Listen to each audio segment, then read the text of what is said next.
At the moment, the cannabis market in the UK, for example, is controlled by criminals.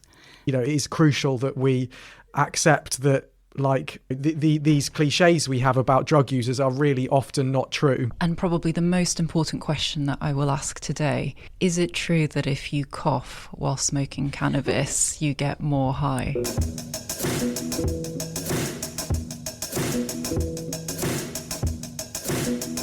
Hello, welcome to this week's episode. This week it's Anya and Alex, and this is quite exciting as it's Anya's first in-person recording with guests. And what guests we have for you this week. I am thrilled to welcome two of my previous colleagues from the lab that I used to work in at UCL. Professor Val Curran founded and directed the Clinical Psychopharmacology Unit at UCL, and she's a clinical psychologist. She's had an illustrious career researching the psychological effects of drugs like MDMA, stimulants, ketamine, and cannabis on our brains. Professor Curran is a founding member of the charity Drug Science and has also advised the UK All-Party Parliamentary Group on drug policy reform. Our second guest is Dr. Will Lorne. Dr. Will Lorne is one of the postdoctoral researchers who ran the study that we will be speaking about today, together with Dr. Claire Mockritz. Dr. Lorne is a psychology lecturer at King's College London, with research interests spanning cannabis and opioid overdose, as well as ketamine, cigarettes, and addiction more broadly. Their cannabis research is what we'll pick their brains on today, as we speak about a study that looked at the effects of cannabis use in adolescents. We will also think about how their research and other research on cannabis informs our discussions around legalisation or decriminalisation. We really hope you enjoy.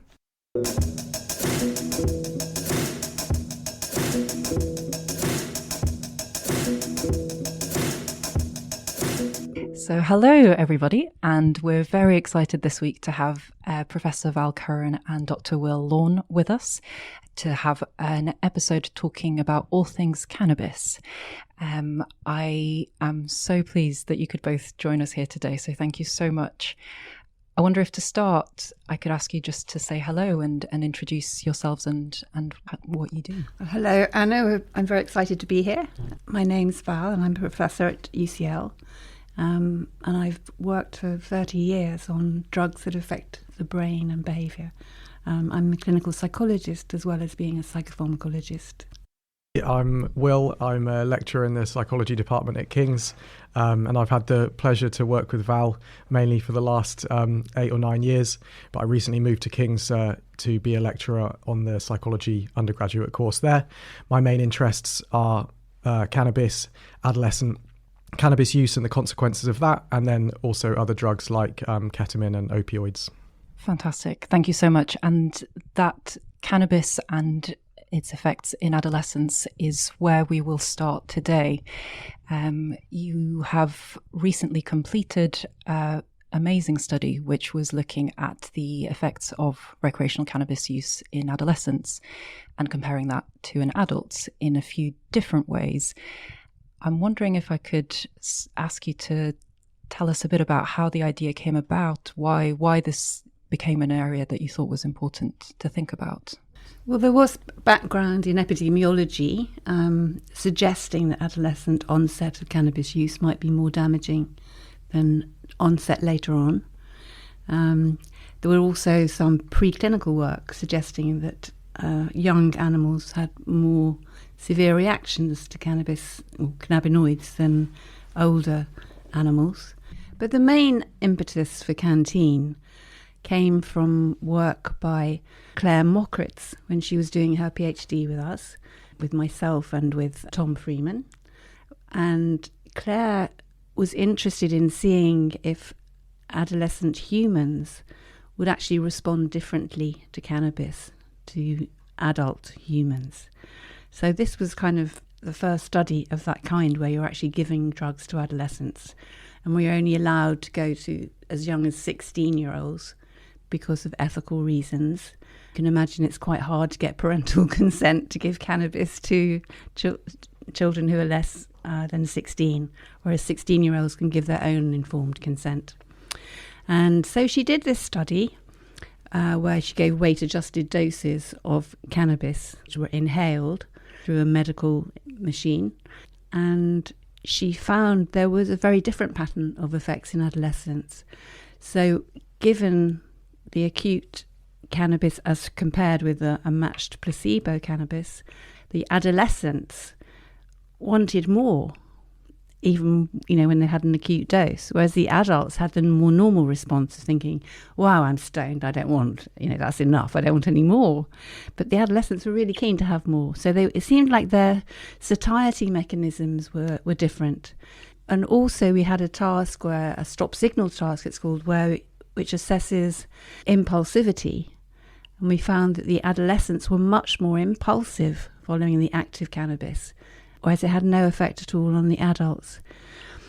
Adults did show differential effects. They were more impaired in terms of memory than the adolescents, and there were several other factors. All this is published, but that led us on to think that maybe we know that adolescents use cannabis more than adults, and maybe this whole thing of not being satisfied with the amount of cannabis they're using and wanting more, and at the same time being more impulsive, so they're less likely to control their behaviour using kind of executive mechanisms. Maybe that underpins some of the reasons why adolescents are using more and perhaps more susceptible to the effects of cannabis. So that really made us very excited with Will and Tom and Claire to put together a grant, which would be a much bigger study than Claire had done, and contrast adolescents who use cannabis and who don't, and adults who use cannabis and who don't, to contrast them longitudinally over a period of time so we can actually see changes. And we were also interested in doing that with brain imaging as well as our normal measures. And Matt Wall was very important in that study. And finally, we had a third part of the project which looked at acute dosing of cannabis, which contained a level of THC with or without a level of CBD, cannabidiol, which there are mixed findings, but there are some quite solid findings as well, that cannabis containing cannabidiol can prevent some of the harms of THC. And what were some of the harms that you were thinking about when saying that adolescents seem to experience more harms from cannabis in epidemiological or in kind of general data? I think there's some data on psychosis. There was an increase in psychosis in adolescents who started early, but there are many confounds in those sorts of data. Also, for me, the biggest issue with cannabis is the change in makeup of cannabis over the past 20 years. We now know that there's been a quadrupling in the strength of cannabis. At the same time, there's been a big reduction in young people's perception of cannabis as a harmful thing. That's partly to do with medical cannabis and partly to do with their own experience. So the strength has gone up, but the perception of harm has gone down. So that's probably related to, if you look at the UN data from last year, say, there's been a big increase in use of cannabis worldwide, especially by the adolescent age group. And when we talk about strength of cannabis, this is the THC content? It's the THC. Yeah, the THC content is, when I was at university many moons ago, it was like 4 to 6%. And the National Institute of Drug Abuse in the States only allowed their cannabis to be used for research, and that was 4% THC. Well, Will and I have just got some data in from the CannTeen study where a subsample of people gave their cannabis that they used for us to analyse, and David Potter did the analysis, and we were quite gobsmacked actually that the range of THC strength was from 7% to 37%. 37%, it's extraordinary. It's like comparing the effects of half a bitter to a whole bottle of whiskey. It's not the same drug as it was, and that's a huge concern.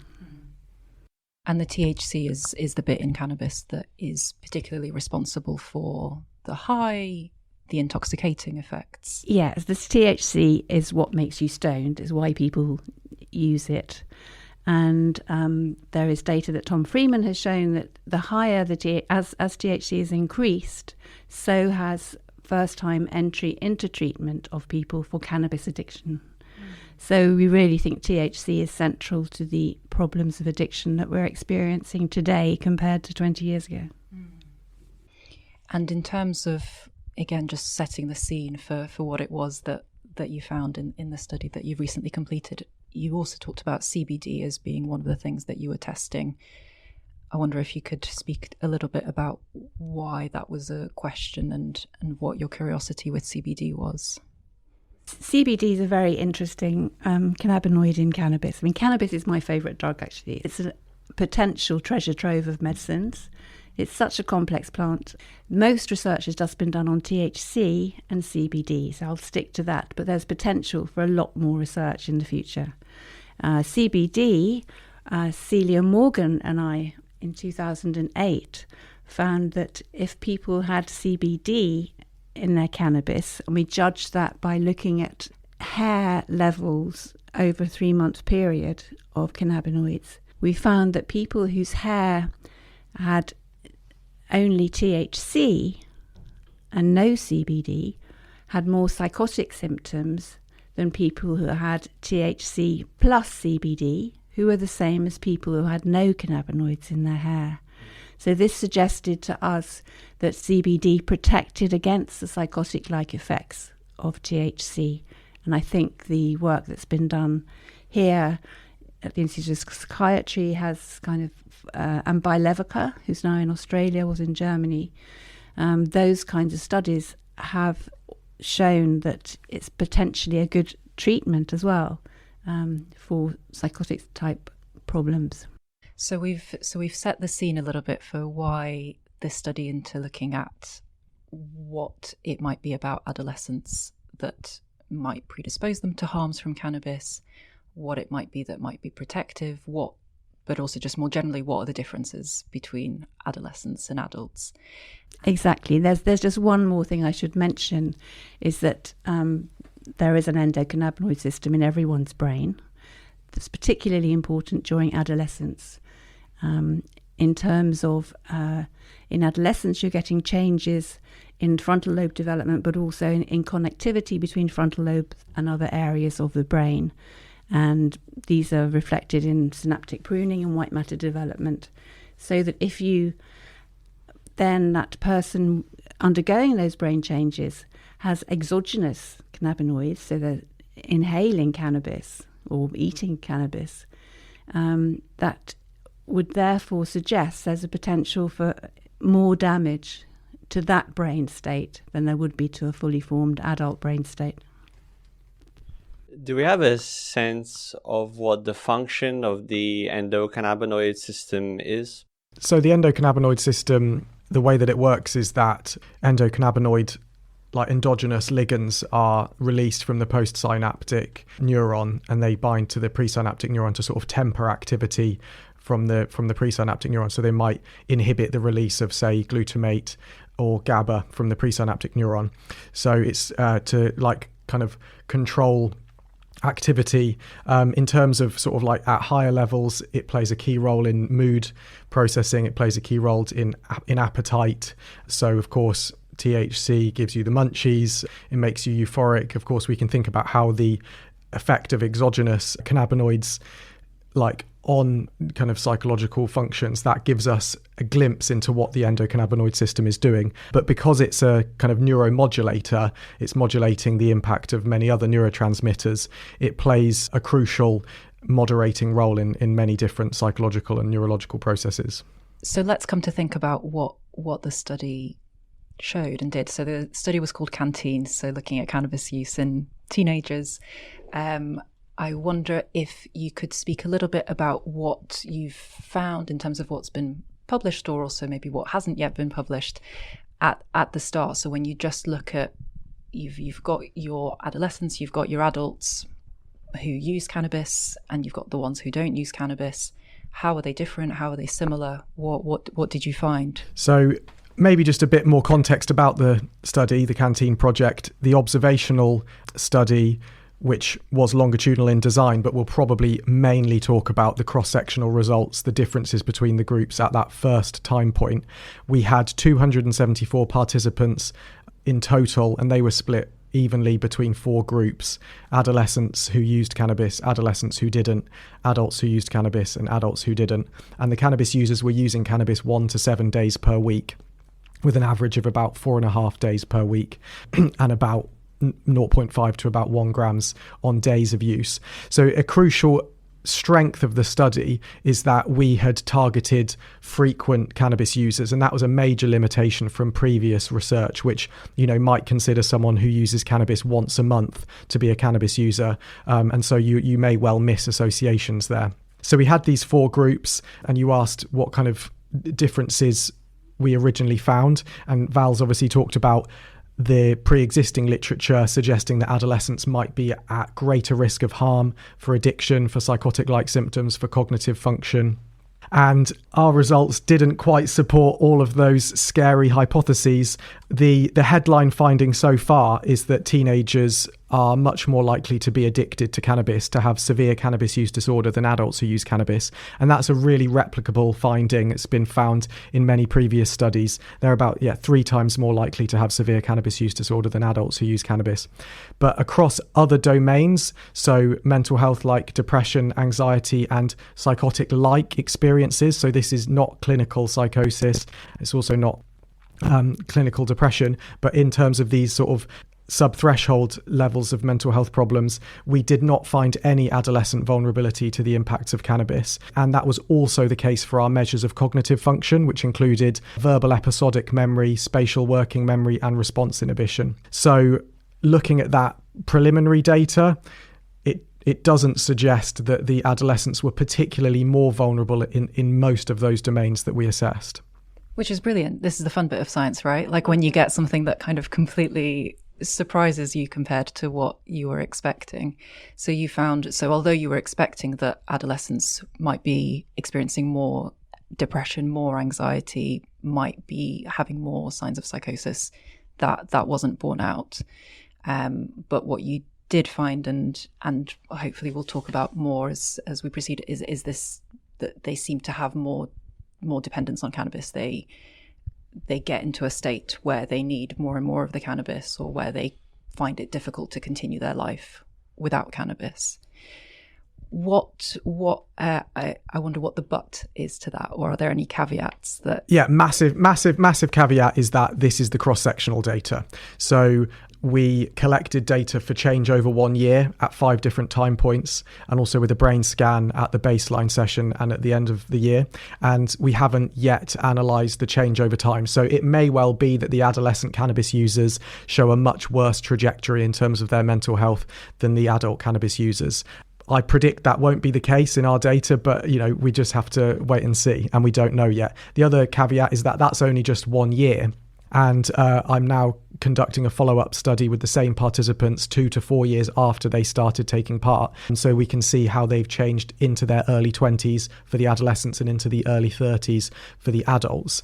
And the other thing to note is that this really shouldn't come across as like smoking loads of weed as a teenager is good for you. Like, there are clearly loads of ways in which it can interrupt your education and your social development. But I think it's important that with education, we're transparent in that, these sort of irreversible cognitive harms that some people claim exist for adolescent cannabis use might actually, not be true. But that's absolutely not to say that we shouldn't be discouraging, heavy cannabis use as a teenager, of course. Because it's a point of nuance, I think, right? So that there will be some people who will be perhaps more vulnerable, and there will be levels of cannabis use that might be more risky. But it is less helpful perhaps to say that all cannabis use is terrible and awful things will happen to you, because perhaps if teenagers get that message but then experience something different, they might come to discount all information that is given to them whereas perhaps giving a slightly more balanced explanation can be more helpful for them to make those decisions? I mean, that would definitely resonate with me. And we actually did quite a lot of school assemblies when we were recruiting participants for this study. We'd go into schools and I would give assemblies to, 100 to 200 students, and we'd give a very balanced and fair write-up of the potential harms of cannabis for them, and focusing especially on, the chance, the fact that they're probably more likely to develop cannabis use problems if they use regularly as a teenager. And I think my experience of delivering those assemblies was that the teenagers in the room really respected the fact that I was speaking honestly and, from a strong evidence base and not scaremongering. And, I would have thought that kind of trust that's built between, someone delivering drugs education and the audience would therefore lead to a kind of much greater willingness to accept the nuance and the potential harms that do exist without kind of just scaring them off. That's why we'd like to see drugs education in schools move into the science curriculum and perhaps into PSE as well, personal and social education, rather than being a separate thing where you're just trying to warn people off on a basis of evidence that's not clear at all. Sorry to interrupt. This is Johann Sebastian Bach. And as a fan of the show, I'd like to encourage you to follow and subscribe wherever you listen. If you like the show, you can share it with a friend. And if you'd like to support the team, you can buy them a coffee using the Buy Me a Coffee link in the show notes. As always, they'd love to hear from you. So if you have any feedback, you can follow them on social media, or you can email the team at podcast@maudslearning.com.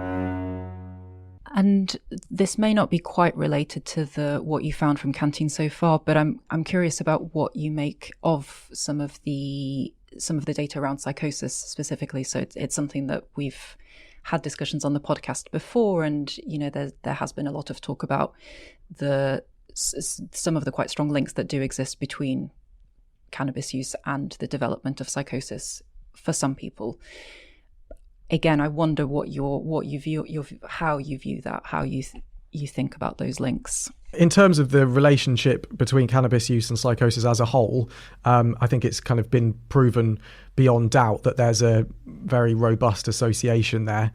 Regular cannabis use increasing your risk of psychosis by about 4 to 5 times, and Marta DeForti's shown that regularly.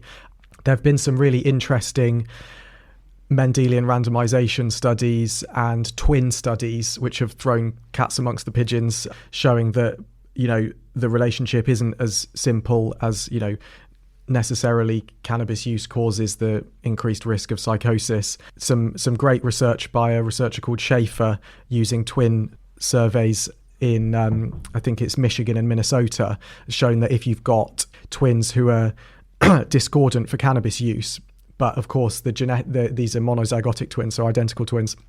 If you've got, their genetics and their environment are essentially the same, or their genetics are exactly the same, their environment can be approximated to be the same. If they're discordant on cannabis use, they actually aren't showing any increased risk of psychosis. And that's also the same studies have been shown that, like, in the long-term changes in these people's lives, their socioeconomic status in the cannabis use group is worse than the non-cannabis using twin, but in cognitive function and other mental health domains they're actually equivalent.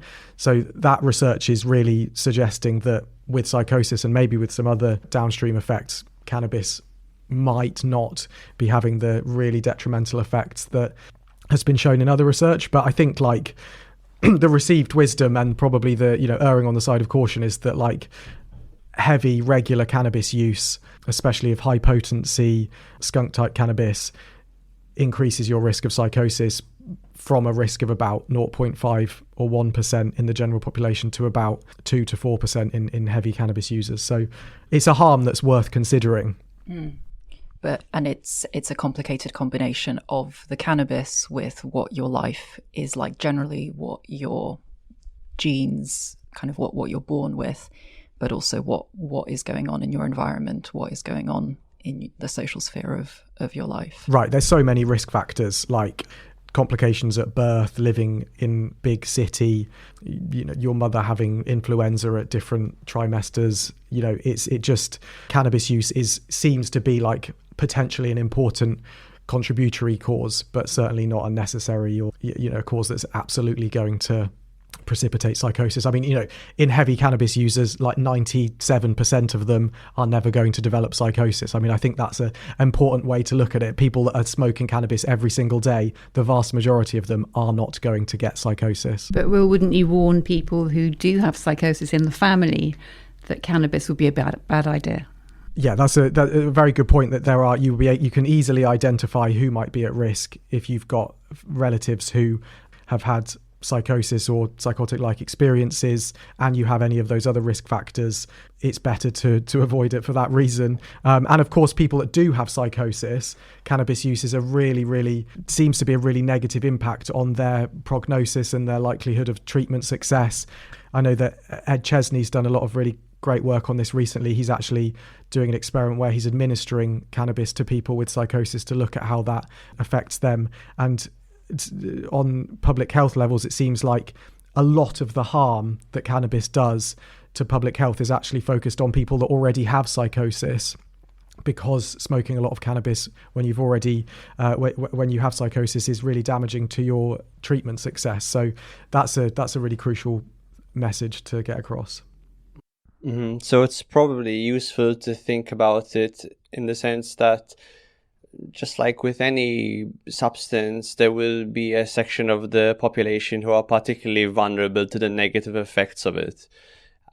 No different from a peanut allergy, where the vast majority of people who consume peanuts are fine, and yet there is this tiny minority that can have detrimental health effects as a result, and cannabis can be similar. I wouldn't say that to Robin Murray. Yeah, probably not. Are there any specific experiences that people can have when they're using cannabis that if they were to have them, you might say you are at a higher risk of developing psychosis? So, for example, if someone experienced paranoia while smoking cannabis. It's a good question. I'm actually not sure of the answer. There's been some interesting work by Marta DeForti showing that genetic predispositions for schizophrenia put people more at risk of having psychotic-like experiences when they use cannabis. So that would suggest a link there between psychotic-like experiences when smoking cannabis and actual full-blown clinical schizophrenia. And I'm pretty sure that the psychotic-like experiences are predictive of potentially, when you're smoking cannabis, that they're predictive of a problem in the future. But I don't want you to hold me to that. I can't think of any papers off the top of my head.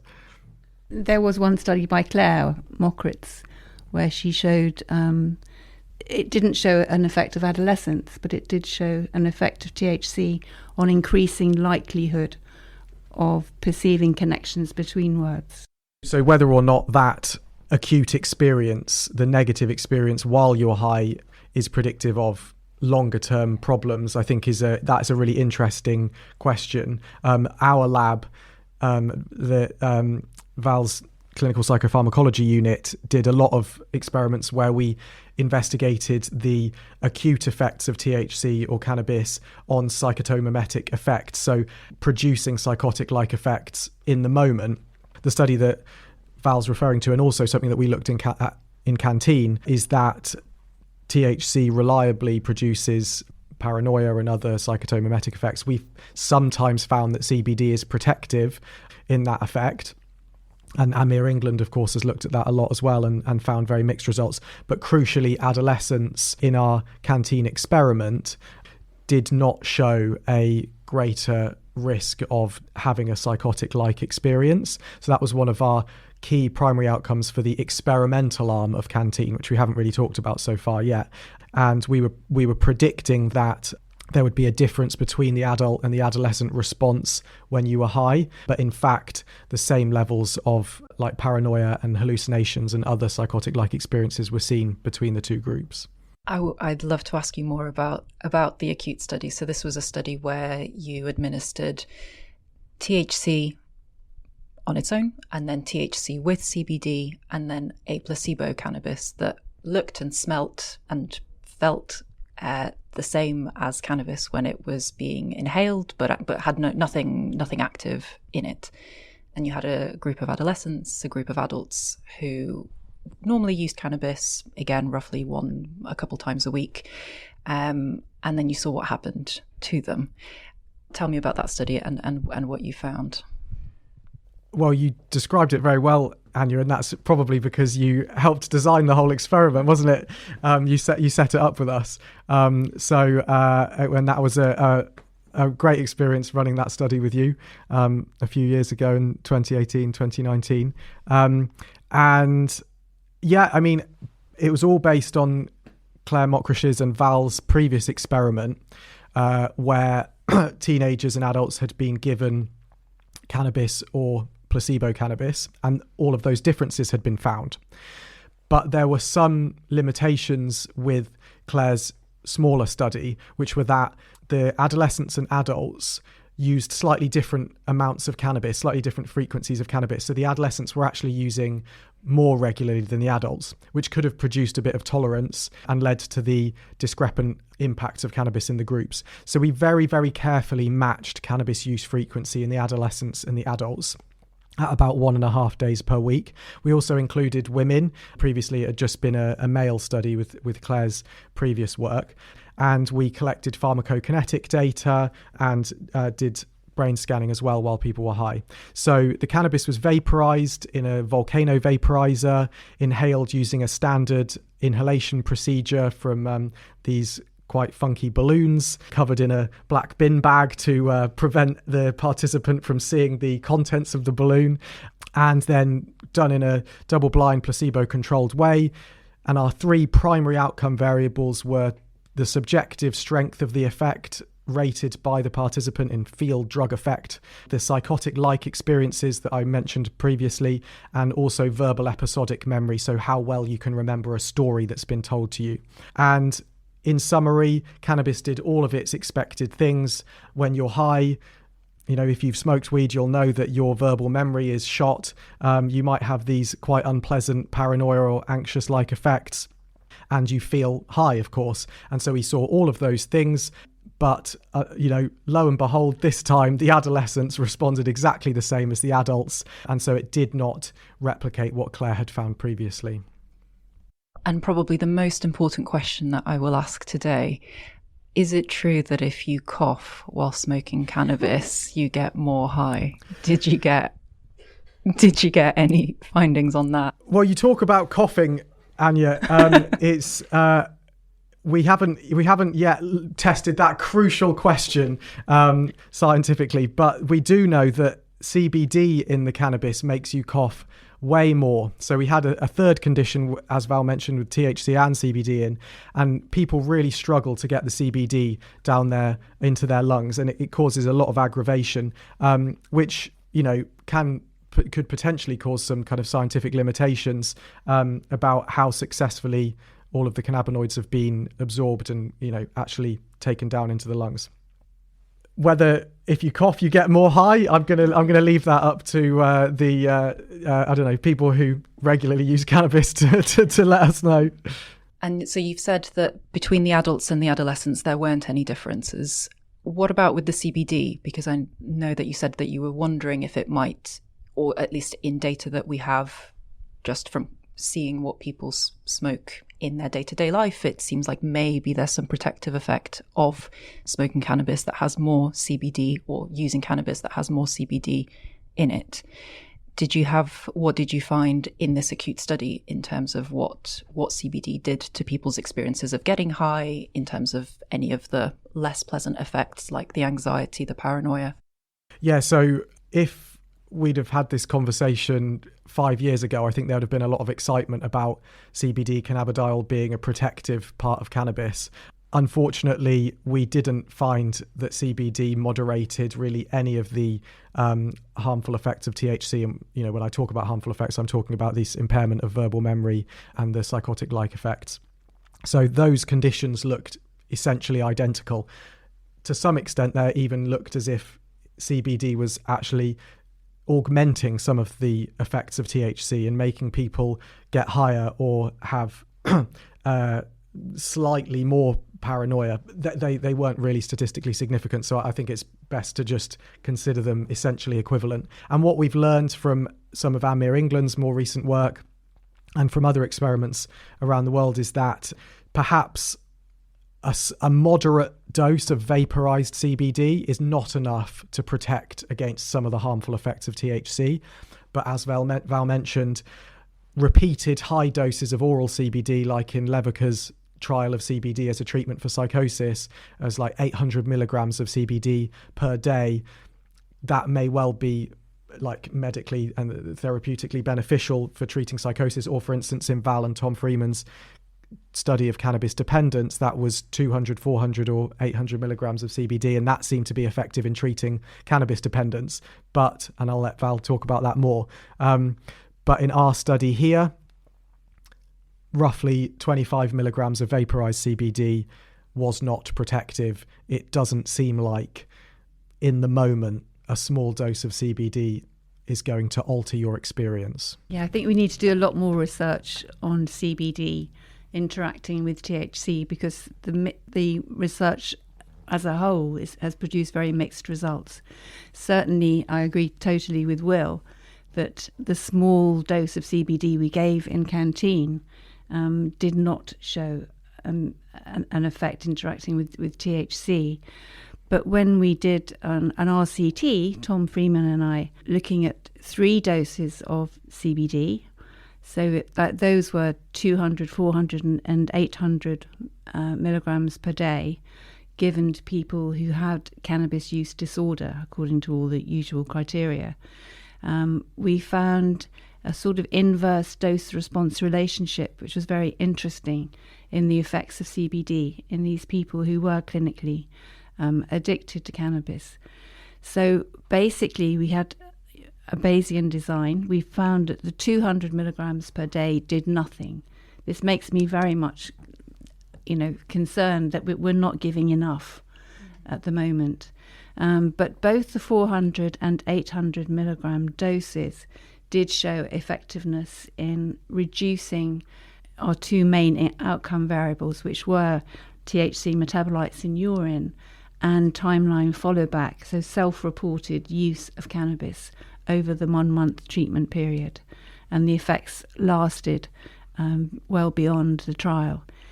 So I think that like with the treatment of psychosis, where CBD at higher doses is showing some effectiveness, with cannabis use disorder, CBD looks very promising. And that study is now being followed up in Sydney, Australia. And Tom Freeman's involved in that as well. Yeah. Amazing. So potentially we've got something that right now looks like it could be promising. It's very exciting because there are no existing pharmacotherapies for cannabis use disorder. There's also been work by Cyril D'Souza, Yale, with a FAR, fatty acid amine hydroxylase inhibitor. It's a kind of enzyme that's part of the endogenous cannabinoid system, also showing some effectiveness in treatment. Fantastic.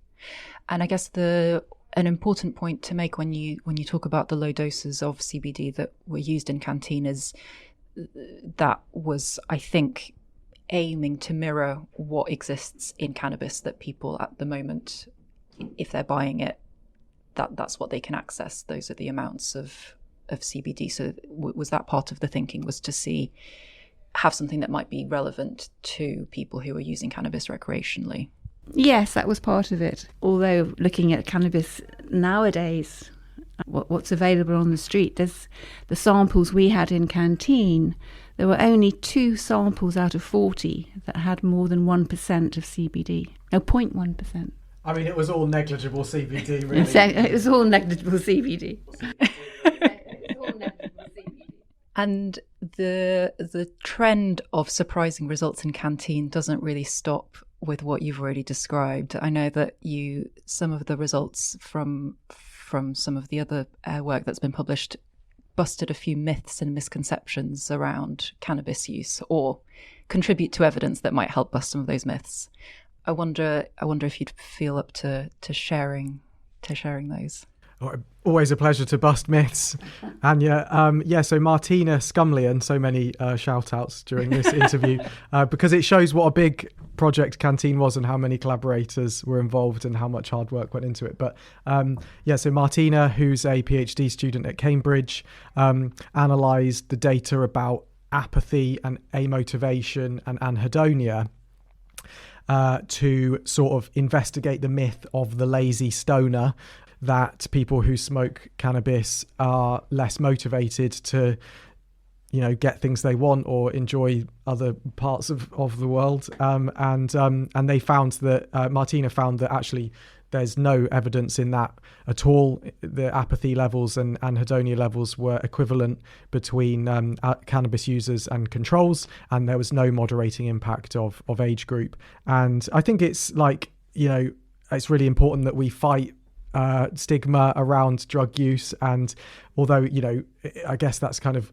more of a gentle negative stereotype than like some of the other negative stigma we have around drugs like heroin or cocaine, but I think it is crucial that we accept that these cliches we have about drug users are really often not true. And Martina's work got a lot of media traction, and I think people really enjoyed hearing about the fact that the data does not support this stigmatizing view. Continuing along that idea of what people think about people who use drugs, and I know we've spoken a lot around the potential harms of cannabis use and some of the work that you've done that shows there might be evidence actually on both sides of the coin.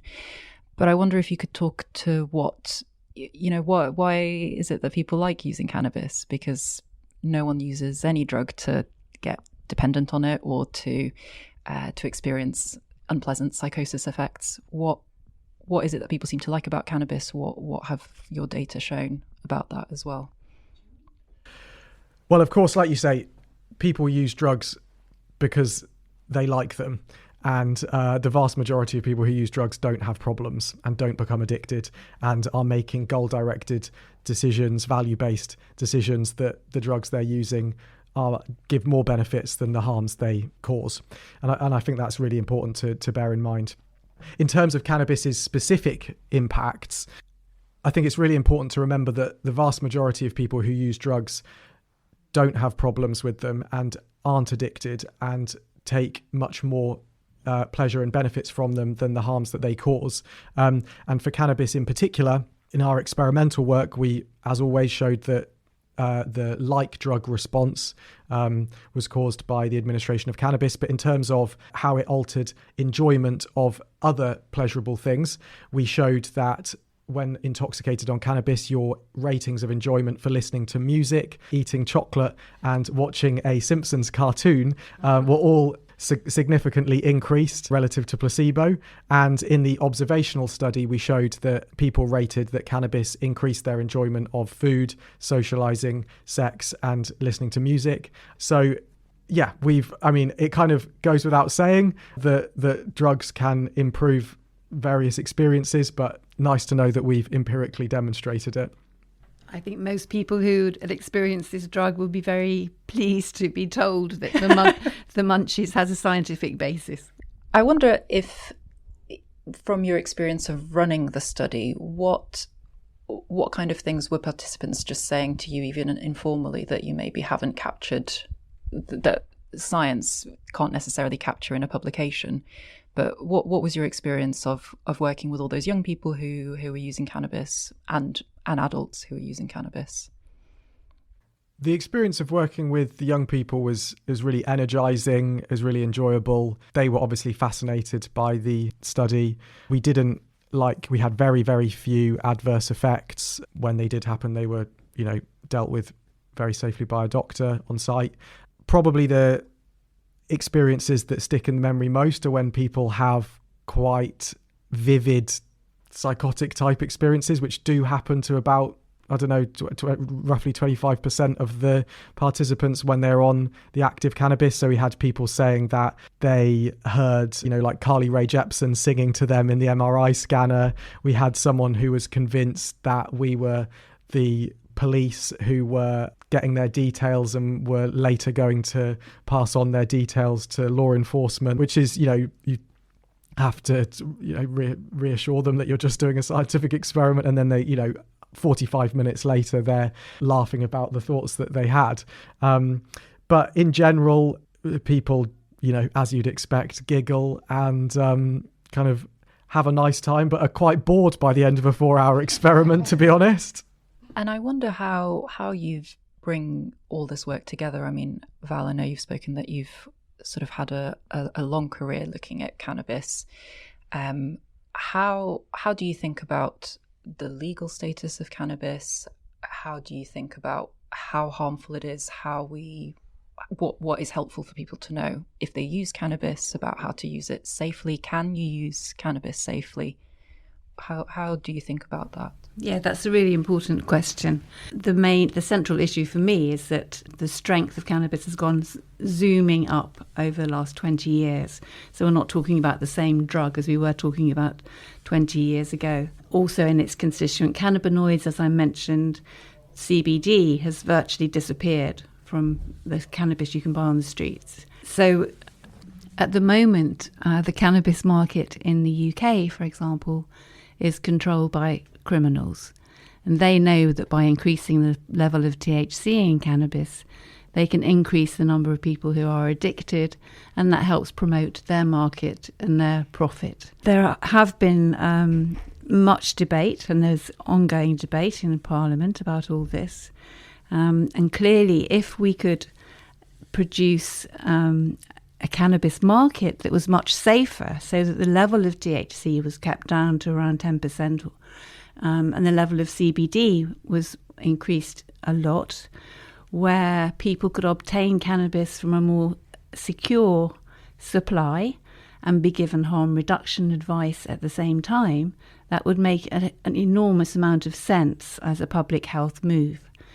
To do this, the best way to approach it is to make cannabis part of a state-controlled market.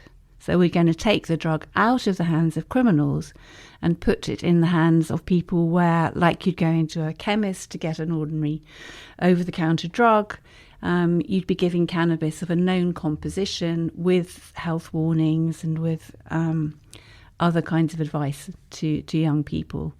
And to me, it seems ridiculous that in the UK, we're not following this path. I mean, Germany legalised the recreational cannabis market last week. Biden in the States has said that possession of cannabis for individual use should not be a criminal activity, and people should be released from prisons. It would have, to do that in this country would have an amazing effect in terms of a lot of people are in prisons because of cannabis and other drug problems. So it would save a fortune for this country. You could also tax it and produce more income. But the main thing would be such a sensible move to protect the mental health of our population. And the question that comes into my mind, linking back to when we talked about the combination of factors that might lead to someone developing problems from cannabis use. And we know that in terms of stop and search rates, those are much higher for people who are Black. We also have seen that rates of psychosis can be higher in those groups, particularly in South London. But then the question is, how much social harm and how much social weight, I guess, is being put on people by the fact that this drug is currently illegal and leads to legal problems and social problems. How much is that increasing people's risk of developing mental illness and severe mental illness? I mean, people talk about cannabis being as a gateway drug, and this traditionally meant a gateway to other drug use, which doesn't seem to be the case at all if you look at the evidence. But it is a gateway drug if you think of being put into prison. If you're Black, you have 7 times as much chance of being stopped and searched by the police than if you're white. And cannabis is a main reason from that. You're also much more likely to be incarcerated for cannabis issues if you're Black. So, the gateway is to prison more than any other drug. And that creates enormous social inequity that as a society we should really deal with and sort out. And I think that by legalising or state control of cannabis would go a long way towards that, so that police are taken out. It's not considered a problem of legality, it's a problem of well-being for young people. And your perspective on the evidence as it exists now is that the harms associated with cannabis use are not such that it is reasonable to treat it differently to other recreational drugs that are available to people to use legally. If we're thinking about alcohol and tobacco, there's a lot of evidence that the harms associated with those drugs are more serious than associated with cannabis. You can't kill yourself with cannabis. If you look, I mean, one really interesting thing I've been reading recently is from the UNODC report in 2021, where they looked at 14 to 18-year-olds in America. And this is part of a longitudinal it's part of a study that happens every year. So you can trace what's been happening over the last 30 years in terms of drug use. And they've concentrated on alcohol use, tobacco use, and cannabis use. And what they found most recently is that tobacco use is going down most rapidly, so 7% change in the last year. Alcohol use is going down by young people, 5% in the last year. Cannabis use is staying the same. So in response to that, the big alcohol and tobacco producing companies have decided to move a lot of money and a lot of investment into the cannabis market. I think young people should be aware of this, because basically these companies are taking advantage of. I think young people should be aware of how they're being manipulated by the big tobacco and alcohol industries. And I wonder, I know this isn't specifically the area that you research, but if you have a view on what has been seen in the parts of the world where cannabis is under state control or legalized, in terms of the effects on, this may not be something that is possible to answer, but do we see any benefit in terms of the potency of cannabis, so the amount of THC that is in that cannabis that is being used? Does it seem like it is managing to control it? And are there any harms that seem to be evident, or actually are things looking okay in the parts of the world where cannabis is now either decriminalised or legalised? And if you look at the map of the globe in terms of medicalisation of cannabis and legalisation of recreational cannabis, there's enormous differences. So obviously medicalisation of cannabis is much wider spread than legalisation of recreational cannabis. And legalisation can mean many, many different things. It can mean decriminalisation, so that there are no legal consequences of using the drug. It can mean it's illegal, but no action is ever taken by police. It can mean lots of different things in different countries. And on Val's point, because of the variation in cannabis policies around the world, they all have different consequences. One really crucial point to make is that countries like Uruguay and the states in America that legalized early, like Colorado and Washington, they have not really shown increases in prevalence of adolescent use and cannabis use disorder in youth. I mean, they're obviously not going to be able to buy cannabis from dispensaries, but one of the major concerns was that teenagers would, in an unintended way, end up smoking more cannabis. Now, that has not been borne out. In terms of potency of cannabis, in the US states, it has continued to increase. So, you'll hear about concentrates, which are very, very high potency, and also cannabis with, like high levels of THC in the 20% range. That I don't think that's been the case in Uruguay, and you could easily imagine a legalized framework where you had a THC cap. In Germany, they're considering having a cap for people who are aged 18 to 23. And no cap for older adults, which is interesting. But Val's point that, these policies vary from country to country is crucial. If the UK legalised cannabis, then we would have it within our power to use harm reduction approaches to limit the harm of cannabis. Right now, we have no such approaches, and it's up to the police's discretion whether or not someone gets stopped and searched, whether or not they get arrested, and that leads to all sorts of social inequities.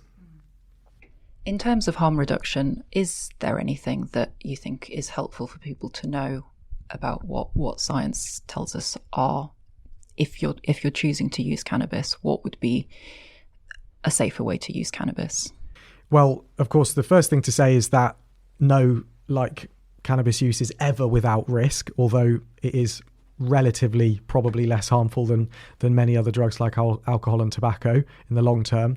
But if you are using, then use less frequently, use lower strength cannabis. Ideally, don't consume with tobacco because of obviously all of the health consequences of smoking tobacco. I mean, I guess, and also just recognize what your own personal vulnerability is. Like Val mentioned earlier, if your parent or sibling has had a history of psychosis, then it would be very sensible not to smoke cannabis.